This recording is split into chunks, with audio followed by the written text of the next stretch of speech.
Hey Juice Fiends, it's Esca.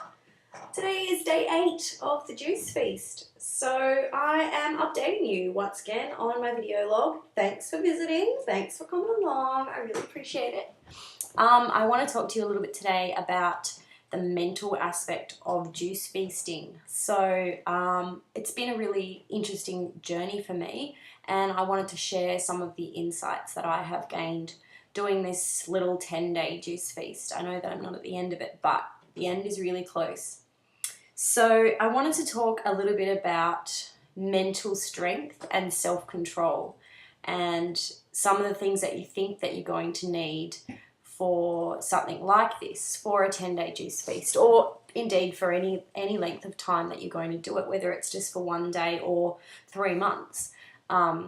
You do need some mental strength and you do need some self-control. Now, I know myself well enough to know that I am a mentally strong person, but I've always given myself a bit of crap about not having the most self-control, and a lot of that plays out in regards to the food that I eat.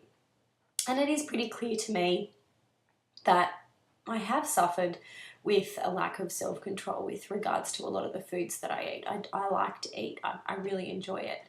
And I like to eat yummy things. And the yummy things are usually the things that are saturated fats and refined sugars and processed foods and stuff that your grandparents or your great-great-grandparents probably wouldn't even recognize as food. So there is a sort of a level of self-control that's needed to do a juice feast.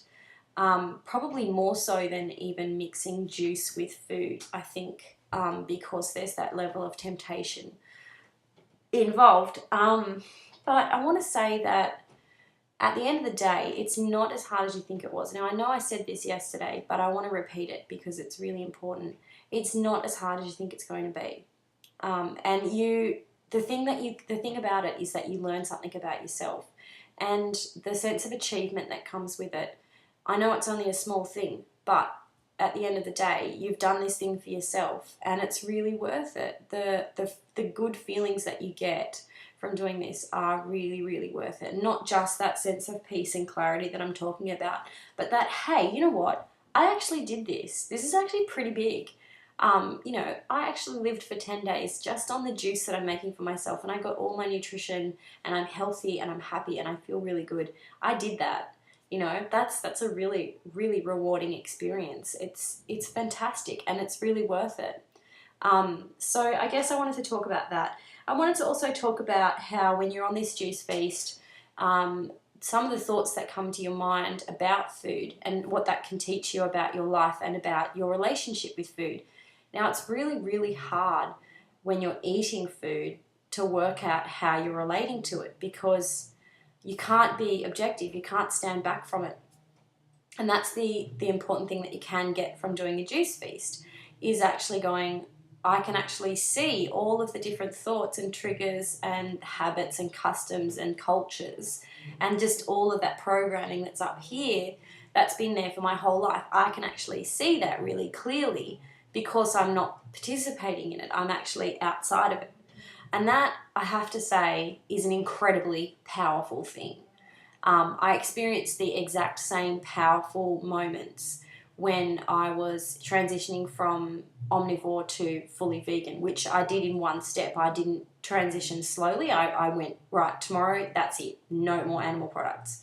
And I did notice the same types of things. You notice your relationship to animal foods when you are no longer participating in the consumption of them.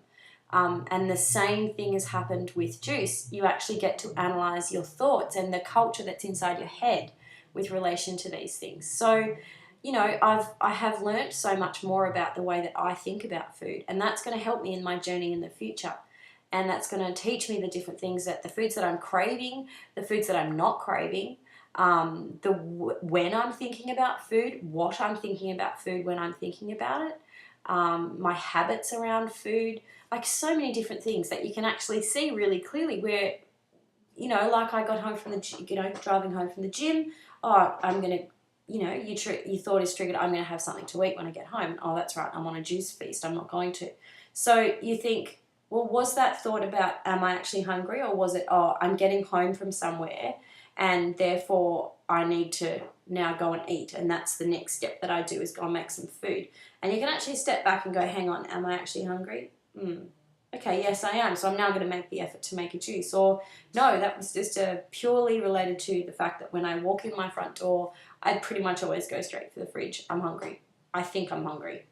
So, you know, there's a lot of different things there that you can analyse, and that's really, really important. And I think that it's a really powerful thing that you can do for yourself. And it's not to sound too corny, but it's like a gift that you can give to yourself, that the clarity and the ability to see your inside your own head.